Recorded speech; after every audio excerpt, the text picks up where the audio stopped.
From inclusive finance to sustainable economies, Africa is building its future. This is The Sound of Progress, a podcast by FSD Africa. This is Financing Africa's Future. Hello and a warm welcome to Financing Africa's Future podcast by FSD Africa, where we get to discuss everything about deepening financial markets in the continent, climate finance, adaptation and resilience, carbon markets, nature, financial inclusion, you name it. We get to discuss about it here. And today we are very pleased to be joined by Fred Mburu, who is the CEO of the Fund Managers Association of Kenya. What a pleasure to have you, Fred. Thank you. Fred, please introduce yourself to us and tell us what the Fund Managers Association of Kenya is all about.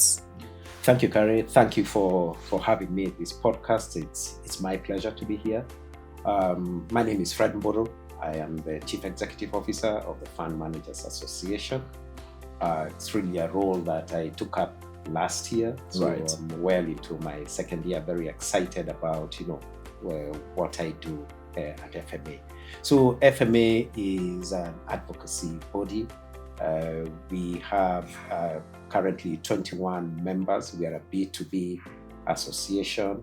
It is a membership association currently, but we have ambitions to include everybody. As you're aware, there are probably 40 plus licensed managers in Kenya. We are looking to become that SRO. Right. For long, we've debated about the level of savings in this country, be it through pensions, collective investment schemes, or otherwise, vis-a-vis the potential of the country. I don't know, what are your thoughts? Yeah, we can delve later on in terms of, where we are, in terms of looking at the specific numbers, whether you talk about pension schemes, collective investment schemes. Yes. But you are right, Kara, that savings rates have been good. I think fair to say that. But I think for me is the potential is a lot greater. Reasons why we have not achieved, significant scale to Yes. that really is multi-pronged. One is the informality of our economy. So there's a lot of informal ways of earning money. We have got a very young, vibrant society, young, Right. vibrant population that can save more if there are proper structures to enable them, channel their savings. We also need to build a culture of trust. We need to Yes. simplify savings products, and also just to bring people on board. So if you ask me, yes, we are doing great, but the potential is a lot higher than we currently have. Interesting that you say that, Fred, because I feel like as a people, yes, we like saving. Whether you speak about the proverbial mama mboga, our young people who are trying different things, the carpenters, the people who are really running the informal economy of the country, they do save, but they are sometimes saving that money under their mattresses, not in the formal sectors. And I don't know, what are your thoughts? How can we introduce the formality that we are seeking, and that would be more beneficial to them and also to the economy? We have to simplify, what savings means, how they save. I think if I cast my mind back, because I've been in the industry for a long time, Yes. and I was involved in the pioneer mutual fund unit trust scheme in this country. Yes. You have to create something that is simple, understandable, accessible, and flexible. So if we're able to talk at their level, and explain savings and investments, then there is no reason why we cannot bring more people on board. So technology is a big enabler. Communication is another important aspect in terms of defining and just addressing the needs of that segment of our society. So communicate. We have to break it down to a level that is palatable, that they understand. Yeah. They can see their money, they can see the returns, and they can understand the whole process. Exactly, yeah. And in that communication, then you start to build trust. People only invest in what they trust. I think Yes. we've got a long history of people losing money in various chamas or Yes. various schemes. So if we create regulated products that are simplified, that are easy to access, then we address that issue about increasing savings in this country. Yes, and I think I couldn't agree more about trust being really the currency that enables people to do these sorts of savings. And we must maybe pay compliment to the government and the Capital Markets Authority and the other regulators in the financial services industry in Kenya that are tightening the, and watching over the sector, that we don't have people losing money in phony schemes. Let's speak a bit about the pensions industry, because I've been looking at the numbers and seems you've been having the fastest growth in the current season. And I wonder, how will that affect the sector going forward? Is it a good, is it a bad thing? Yeah, as you say, the pension schemes are growing. What we track in our space is what we call assets under management, AUM, and just very recently we saw data released by the Retirement Benefits Authority. Right. It's on the right trajectory.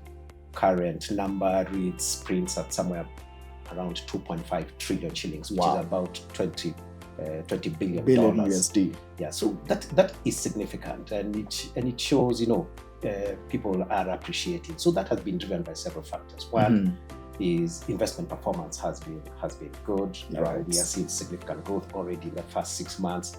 Assets are up by about 12.2%, but also contributions, and we have to perhaps just reference the public sector schemes. When you look at the likes of NSSF, the likes of PSSF that is now funded, those are driving, they are fueling growth in terms of assets within the pension scheme space. I think the next thing for me is as that pie grows, where are we investing that money? We as fund managers and also the owners of this capital, who are pension fund trustees, then need to move to the next level. Yes, traditionally we have played it safe, we've been quite conservative. A lot of those assets are invested in government securities for good reasons. We get good return, they're risk-free assets. But it's important that we now talk diversification. Yes. In terms of those assets are growing, they need new home for investments, and that's where the likes of alternative investments that now comes to play. So we need to look at diversifying those investments, investing those monies in the productive sector of the economy, where jobs can be generated, wealth can be generated, and so forth. I mean, important that you raise that point, Fred, because I think asset allocation, I think our law does allow, institution, investors, pension sector to invest in more than 10 asset classes. Yet we see the bulk of the investments will either go to government or listed securities. And at the same time, we have key sectors of the economy, be they small and growing businesses, be it our infrastructure, that are so much starved of capital. And I think the question is, because the law already enables that, yet we feel money is not flowing in a sufficient amount. What do you think we could do, or what's really the missing plug in all that? Yeah, Kara, I think it's first of all to acknowledge exactly what you have said. When we look at asset allocation for pension schemes, a significant portion of this 2.5 trillion is invested back in, in risk-free assets. We need to rethink, what worked for the last 25 years, not necessarily address the needs for the next decade. So it's important that, that the conversation for diversification into alternatives that has now started taking root. But must also recognize that the fund managers and trustees have got a primary fiduciary duty to safeguard monies contributed by members, to ensure that these monies earn a decent return, and that these monies are paid to members when they leave employment upon their retirement. But at the same time, the opportunities to invest, to look at the risk return relationship, and therefore taking a bit more risk. Hopefully it delivers that alpha in terms of performance for pension schemes. Right now we have seen a lot of that performance have been dependent on what happens to interest rates. But when we begin to diversify, then now we're able to mitigate that volatility in terms of return. Again, just referencing back to the Retirement Benefits Authority statistics for June. Yes. We have seen, good steps towards diversification. For example, we have seen an increased allocation to, offshore investments, for example. We have seen increased allocation to private equity, which is within the alternative investment space. Right. So the conversation is happening, driven by two factors. Yes, there has been an over-reliance on government in the past, treasuries, but now things are starting. Things are changing. The membership is also, challenging fund managers. Right. What else are you doing other than, just investing in treasury bonds? How are you ensuring that there's sustainability in terms of the returns that we're able to generate? And I think that's quite encouraging that we are beginning to see these shifts, pushing more money to the productive sectors of the economy, because again, Africa has an avalanche of opportunities, but somehow I think we need to find ways that the capital we have, which is quite decent, is able to back some of these ideas. And sometimes I do wonder, could it be that we don't have enough opportunities and instruments in the alternative asset classes? What's your feel? I think opportunities are there. The pipeline could be a lot stronger. I think those opportunities coming to present themselves to the fund management fraternity must be well structured. We obviously look at risk and return when making decisions on where we invest. So as I mentioned earlier, private equity is becoming an area that we are looking at. We like private equities.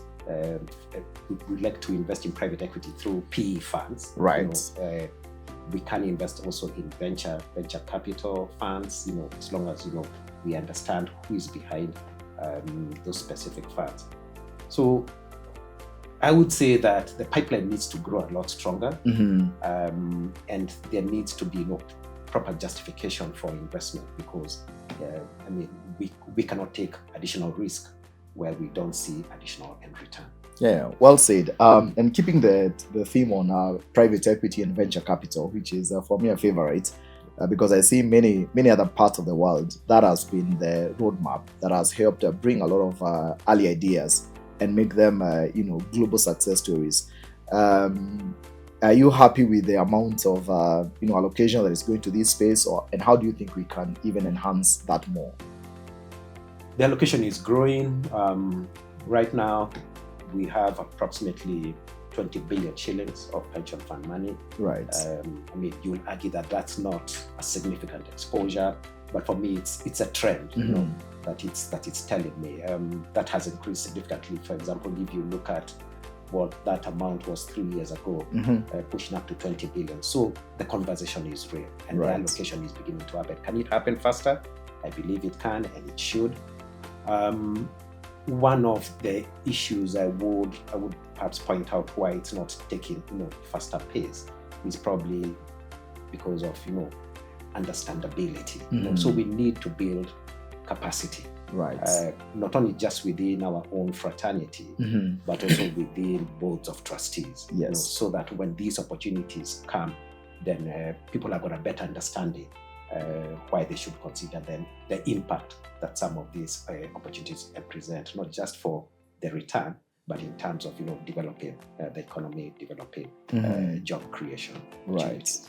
Well, thanks, Fred. Let's speak a bit about infrastructure, because I know you are quite passionate also in pushing and seeing a higher allocation to infrastructure, given that here in Kenya and pretty much most of Africa, there are huge gaps of investment in infrastructure. Again, I wonder, what's your sense of things? Is the environment right? I suspect there is work both from a public point of view, but also from the private sector, to be able to give the institutional investors the confidence to allocate more resources there.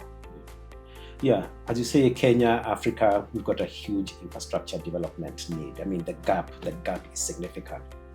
Unfortunately, historically, that has been funded by either MDBs, the World Bank and other multilateral lenders. But it's time that we began to mobilize local capital to participate, because who will benefit from this infrastructure other than local population? So it is important that long-term capital, such as pension scheme, then comes to play in terms of developing infrastructure. There is improving communication now. We like the idea of PPPs that is being discussed. Right. Pension funds are willing to to come to the table and support this. What we also like about infrastructure is not only just a long-term play that it brings, because you're matching long-term needs with long-term liabilities from pension scheme. Yes. But also the steady cash flows that come out of infrastructure projects. So we're very willing to to help push the needle that local capital pension fund money actively participates in infrastructure and transactions. It's interesting that that we need the structure of these PPPs to be well defined. Yes. I'm happy to read what FSDA is doing in terms of helping de-risk some of these projects. Yes. It's fast laws. So we will need to also encourage trustees, yes, not just to look at just a return alone, but also the risk mitigation factors that can be put in place to support their investments into infrastructure projects. Very true. Let us speak for a moment about sustainability, which is becoming a key topic all across investment circles here in Africa and far much further afield. What's your sense again? Is it getting the traction we want? Is this becoming a key point of discussion in boards, in the strategies of your members? Yeah, I think ESG is no longer just a buzzword. I mean, it's a reality. Yes. that we have to face. It's a reality that we have to include in our investment process. I think we recognize that for us to deliver sustainable investment returns, right, that we must embed ESG practices into our evaluation for investment. The whole process must be congruent to the ESG standard. I think what we did is proper metrics, maybe with the guidance of a regulator, and we as an association help develop those standards that sort of guide and measure ESG into everything that we do. How else can we achieve long-term investment return sustainability, other than us just ensuring that certain principles with regard to ESG embedded in our practices? Thanks for that, Fred. And lastly, as we come to a close, we have been seeing a licensing of many new fund managers in Kenya in the last few years. I wonder what's your take. Is this good? Is it bad for the industry? It's interesting you bring that. I think just only yesterday I read a bulletin from a press release from Capital Markets Authority. Right. The new managers, new products being launched, especially on the collective investment scheme space. If you ask me, competition is healthy. Investors need choice. But I always say that we risk confusing investors with a choice, something we call choice paralysis. Choice paralysis. That we have too many on the table. Too many, where majority of us are offering the same thing. So there's technically very little differentiation between what one fund manager is offering vis-a-vis another fund manager. From where I see it at the Fund Managers Association, I would like to see managers differentiate themselves. So are we getting specialist managers, people with strengths and offering a very specific solution to investors, right? So that it makes it easier for the investing public then to decipher the difference between manager A and manager B. So I'm all for free market, healthy competition. But I think then it is then incumbent on players to then go that extra mile and try and differentiate themselves. Thank you very much, Fred Mburu. Many thanks for your time and passing by today. That's all the time we have today, but I'm sure going to look forward to a future opportunity where we can have another in-depth discussion on this very key important work that you are driving in our economy. Thank you, Karen. Thank you for having me. Thank you very much.